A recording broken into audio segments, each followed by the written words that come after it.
Hello and welcome to this special edition of Culture on I-24 News. Today we devote our program to one very special filmmaker. Michel Gondry is known around the world for such films as Eternal Sunshine of the Spotless Mind, The Science of Sleep, and Be Kind, Rewind. His latest film is the animated documentary Is the Man Who Is Tall Happy? Conversations with Noam Chomsky about the linguist and philosopher. The film was screened at the Doc Aviv Festival here in Tel Aviv, and I'm very happy to have Michel Gondry right here in our studio. Thank you for coming in, Michel. My pleasure. I'm happy to be here. I think it is ours, but we'll see about that. It's shared. Noam Chomsky, a documentary about Noam Chomsky. How did that happen? Well, I met him while I was visiting MIT, this school where I teach. Yeah. He's somebody that really is important to me as a scientist and a philosopher and an activist. Mm-hmm.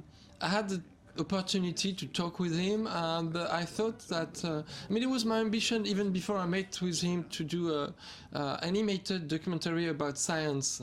So as he's one of the greatest scientists of the 20th century and 21st, I thought it was great if I could do it. At the beginning of the film, you speak about your choice to make it animated. Yeah. Can you tell our viewers? Well, I was defending the reason why I made an animated film as a documentary, and I felt like some documentaries who are straightforward, like real life images, are edited in a way that can influence your opinion or your feelings about the situation.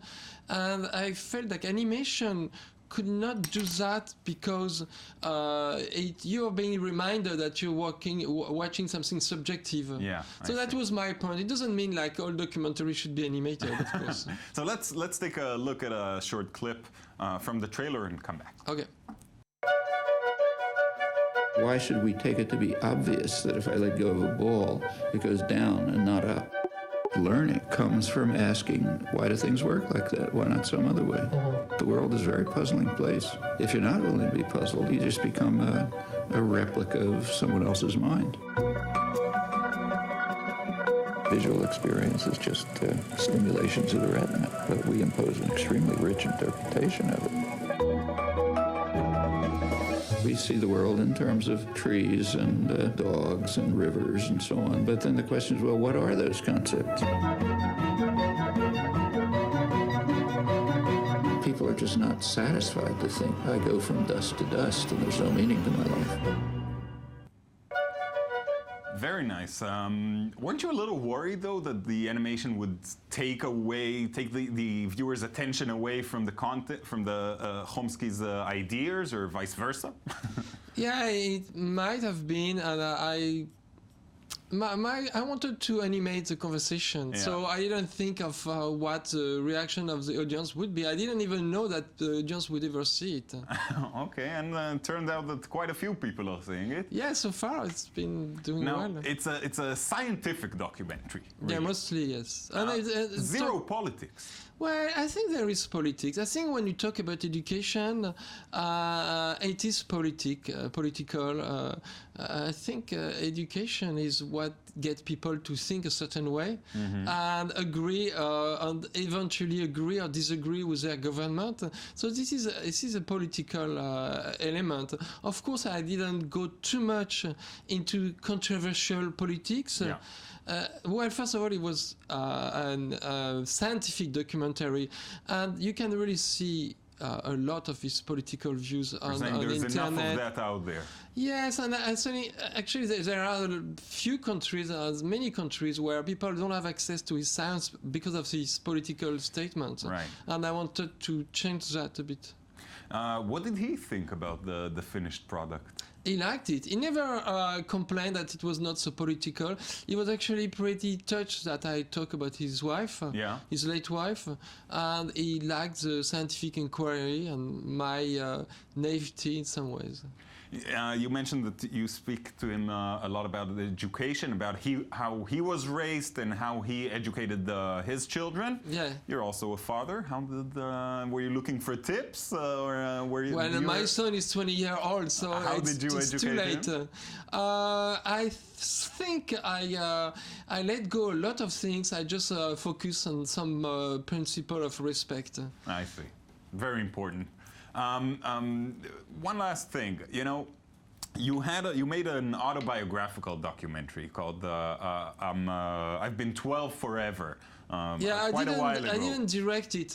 It was for a DVD. It was a compilation of my videos. Right. And instead of doing commentaries, I suggested they do a documentary in which I can explain how I did the videos. Yeah. So I'm just thinking, not a lot of 12-year-olds would do a documentary with Noam Chomsky. Can we say that you finally grew up?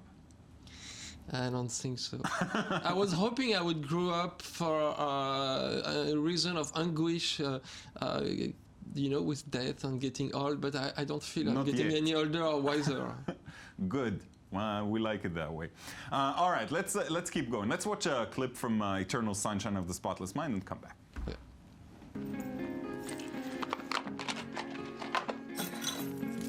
Okay. Jolie, Yeah. Tangerine. am I ugly? When I was a kid, I thought I was. Can't believe I'm crying already. Sometimes I think people don't understand how lonely it is to be a kid. Like, you don't matter. So, I'm 8, and I have these toys, these dolls. My favorite is this ugly girl doll who I call Clementine. And I keep yelling at her, "You can't be ugly. Be pretty." It's weird. Like if I can transform her, I would magically change too.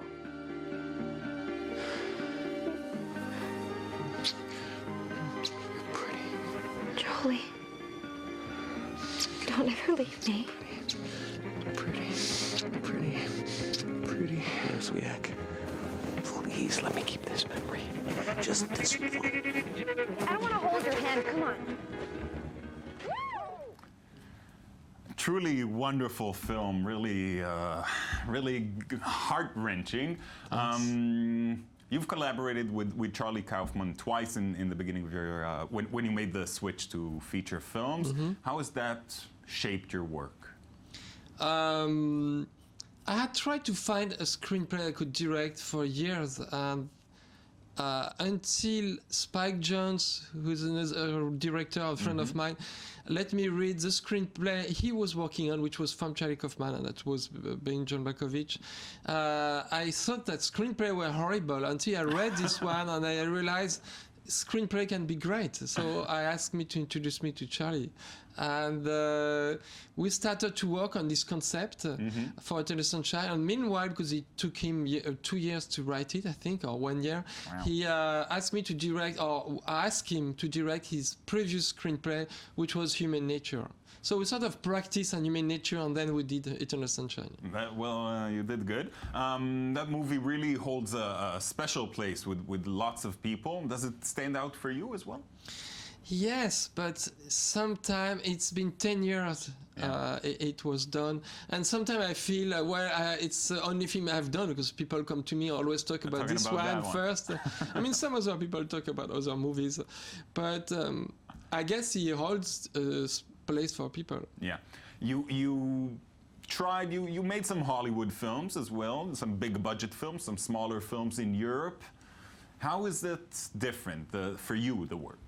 Well, the difference of the work is mostly due to the money you spend. I mean, if you spend $140 million, which was the budget of the Green Hornet, then you have to collaborate with the producer, the executive, the head of the studio in a much more heavy way.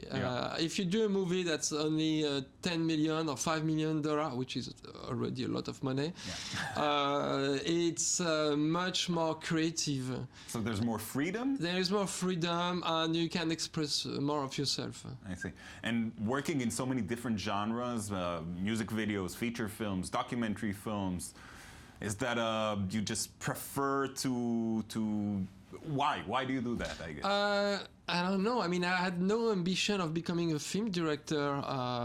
And so when one day I bought a film camera, and that's the one I used for the Chomsky documentary. Yeah. And I started to experiment with animation. Then I became a video director.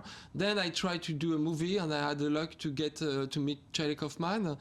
So each time I had a new adventure I follow, and I'm taken in different directions. So it's just by chance that we have all these well, wonderful films? There is part of chance or luck, and as well, it's my will to explore different ways.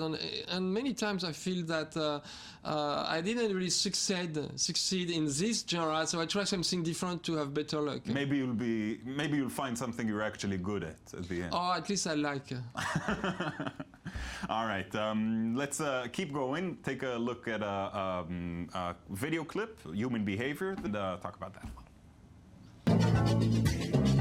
If you ever get close to a human and human behavior, be ready to get confused.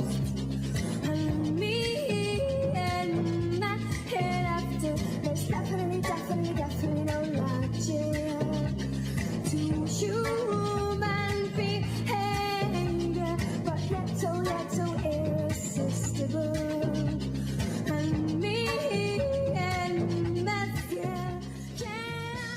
So as you mentioned, you started with music videos, Yes. and you keep going back to music videos. Yes, You keep doing them. yeah. What about this sort of work speaks to you? I think, especially after I've done a feature film, which takes me at least 1 year, if not 2 or 3, I need to refresh my brain on being creative on a shorter period of time. So doing music videos allow me to experiment and do something that it's holidays a little bit. I see. So, and I think I don't want to deny the genre. And how do you approach it? Do you have a story you listen? Because a lot of your videos are according to the beat. Some of them are more to speak to the lyrics. I wonder if how do you work on that? It depends on the song, what type of ideas they give me, and some ideas are more about illustrating the music and finding a pattern that fits the beat and the music in general, and some are more driven by the lyrics. So it's more about the story. It depends. Now, one of your signature styles is, low-tech, or let's say low-tech effects, not so much CG, more things that you can do in camera. Why do you prefer this to the possibilities that computer That generates? was what I taught myself when I bought the camera. It was 86. And I learned to do everything myself. So it was low-tech, very low-tech. But then later, I have to say that when I did, in the 90s or late 90s, I did some video like the one for the Rolling Stones. Yeah. I used digital technology and I pushed it as far as I could. So it's not that I am nostalgic or against digital technology. I just think many times it's been used by laziness, I think, in movies. Like when you see somebody being in a car and you can tell it's a blue screen, it just says that the actor was too lazy to go to the city. Yeah. So I don't like that. So it's why in movies I have tendency to do different type of effects. Are you worried that the old ways might be forgotten, that celluloid might disappear? I don't really care about that. I think celluloid is definitively disappearing. Yeah. I shoot digital when I do feature film, and I have no issues with that. I mean, shooting on celluloid now on film stock, it would be like before when you shoot in black and white. Yeah. It's a nostalgic decision. Yeah. What's next? I wrote a screenplay that I hope shooting this summer about 2 adolescents in France who, it's a road trip. They build their own car and they drive across France because they can't drive, they're too young, they disguise their car as a little house. So when they stop, it looks just as a house next to the street. I see. Sounds right up your alley. Last question. You asked Chomsky. I thought it was a good one, so I'll point that question at you. What makes you happy? Well, what makes me happy is the same thing that can make me miserable.